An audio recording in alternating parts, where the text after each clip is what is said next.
Let's acknowledge our great host, friend, and a great leader for this entire state, Reverend Calvin Butts. Pleasure to be with you, Reverend.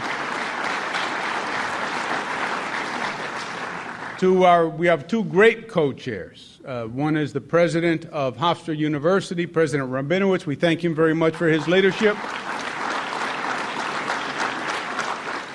Our other co-chair is the president of the Long Island Association, Kevin Law. And we really have a plan going today, my friends. On one hand, we have President Rabinowitz, who's going to organize the academic community and get the energy going and get the jobs going. On the other hand, we have Kevin Law, who's going to organize the business community and get the jobs going. And if both of them don't work, then we have Reverend Butts, who's going to pray for us that we bring jobs to Long Island. Let's give a round of applause to the host and the co-chairs again. Great young man, voice of labor, John Dorso. Pleasure to be with you, John. Thank you for the energy and the passion and the inspiration.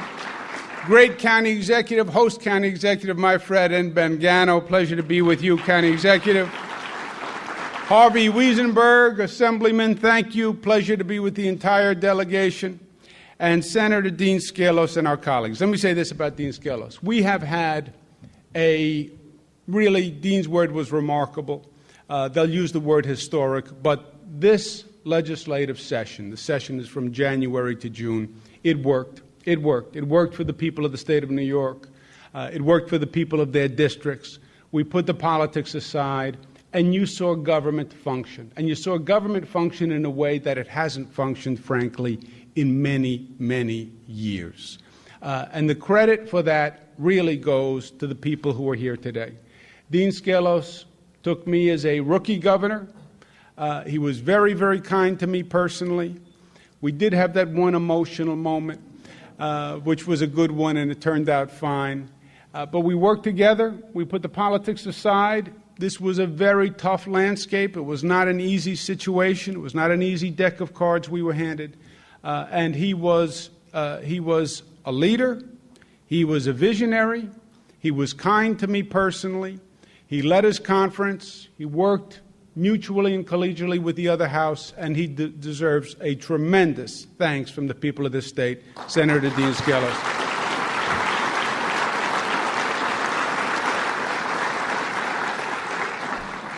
And as I mentioned, Assemblyman Wiesenberg and the Assembly delegation and Sheldon Silver really stepped up to the plate, and we had a great, great year. And when you look back at what we've been talking about since January, there was a common theme. We had work to get done short-term in Albany. But the common theme, the top priority, was always about jobs, jobs, jobs, and getting this state running. Why? Because it's the best thing that government can do is to grow the economy. If the economy is growing, you can do a lot of good things. The old adage of the best social program is a job is exactly right. You bring the employment rate down, crime comes down. District Attorney Kathleen Rice's job is easier. If businesses are functioning and paying taxes, County Executive Mangano has a tax base that he can operate from. Get the economy going. Get the economy going. And when we started in January, we had our work cut out for us because the reputation of this state was anything but, right? This was the unfriendly business state. This was the tax capital of the nation. This is the state that people love to leave. Lieutenant Governor Bob Duffy tells a story. He called the CEO in January and said, "Would you think of moving to New York?" And the CEO laughed at him on the telephone. He didn't know Bob Duffy and see how big he was. He would have thought twice about laughing at him. But he laughed at him on the telephone. And this had gone on for many, many years. So what we focused on the first 6 months was taking care of the macro level and establishing credibility. Credibility from an economic development, from a financial point of view. And that's what we did. We balanced the budget, $10 billion deficit, one of the largest deficits in the history of the state, and we closed the deficit with no new taxes, as we said we would, period.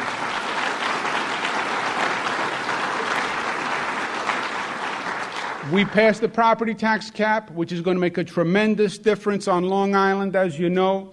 Residences will know it firsthand. What people don't often realize is businesses in this state actually pay 3 times more than residences on property tax than they do on their corporate income tax. So even from a business development point, that property tax cap is going to make a big, big difference. And then the government worked, and the government was competent. And Dean and I worked very hard, along with Shelley, to make the government work. Why? Because establishing government competence drives business confidence. When they look at state government and they see that it's working and it's performing, that makes them feel better about the future of the state. So getting the budget done and closing the $10 billion deficit and doing it with no new taxes was important. Getting it on time, where we worked around the clock and the staff killed themselves and everybody said, what's the difference, a day here?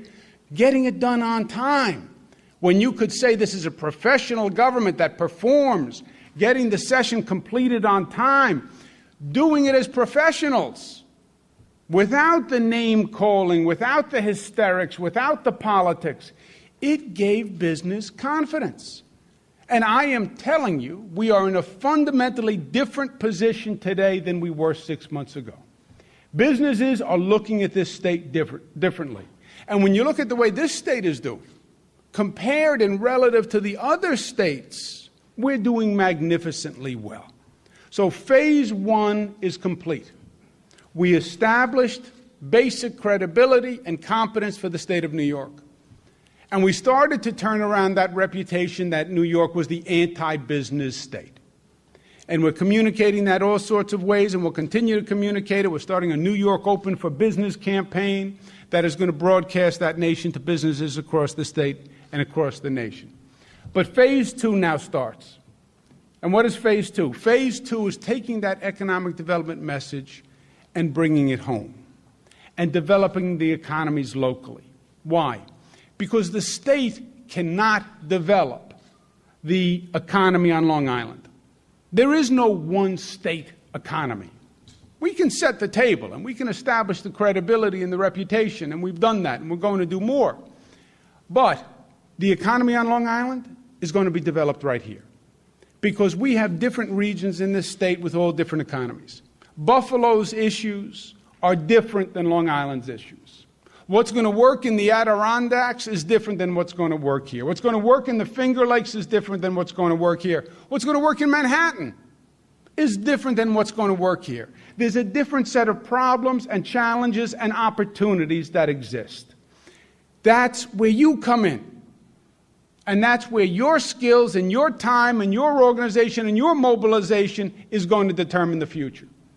What can we do? We can incentivize the process. We can provide leadership for the process. And that's what today is all about, and that's what these regional councils are all about. From an incentive point of view, $1 billion in funding. I appreciate John's confidence level. $1 billion of funding. And not just $1 billion, but what we did is we consolidated all the state programs and all the state applications, and we brought them together in one. So rather than applying for all these different state grants, they're consolidated in one grant. And what we're looking for, regional plans that are sustainable, that are comprehensive, that are long-term, and that are based on a public-private sector partnership that's going to produce jobs. The best plans, the most competitive plans, win funding from the state. So we're going to incentivize the process. Regional, sustainable, comprehensive public-private sector partnerships. Well, there's nothing new there. There isn't. We know the formula. We've been talking about regional approaches on Long Island for as long as I can remember. Now, it's easier said than done. Why?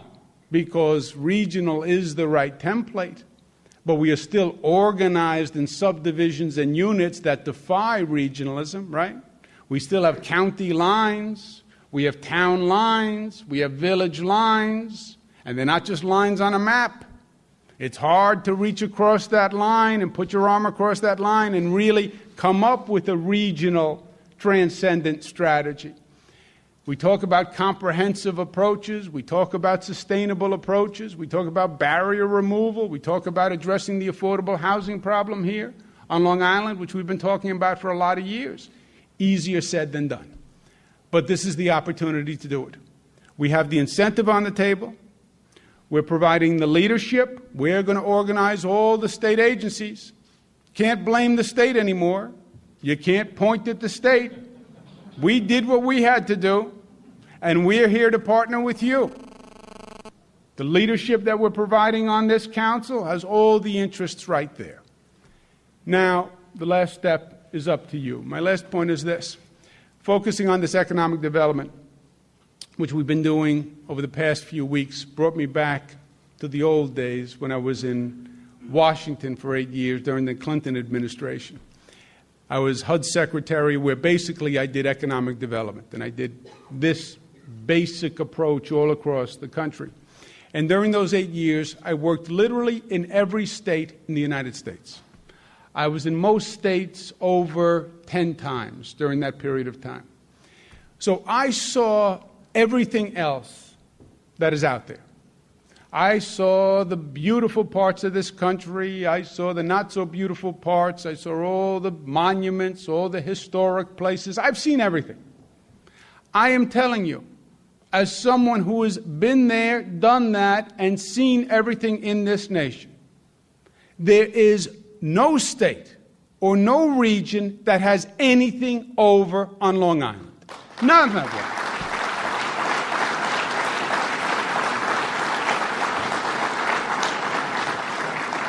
When Harvey mentions young people leaving the island and the stories and the anecdotes which we've heard over the past years of young people not being able to afford or young people thinking the future isn't here, it is repugnant to every cell in my body and everything that I know. We have every asset that you could possibly have here on Long Island. Any God-given asset, any man-created asset, we already have. Just look at what we have on Long Island. You name it, we have it. You want natural beauty? You want some of the most beautiful beaches on the planet? We have it here in Long Island. You want the best health care institutions in the nation? You have it. You have the North Shore centers. You want the best higher ed facilities? You have Hofstra, you have Stony Brook, you have Brookhaven, you have Post, you have Old Westbury, you have everything you could possibly need. John Dorso will get you the best workforce in the country is right here on Long Island, and they're ready, willing, and able to work. You could not have any asset or any solution to any problem. It is all here. The rest is up to you. We're going to do what we have to do. We're going to provide the incentives. We're going to provide the leadership. We're going to be partners like you've never seen. You now come to the table. Let's take those issues and let's design a future for Long Island better than any future than we've ever had. When we talk about going back to the old days, we're not going back to the old days. We're going to write a future better, sweeter, fairer, richer than any future that's ever been written. That's what this exercise is all about today. And that is your charge and mission to do together. It's my honor to be part of it. Thank you and God bless you.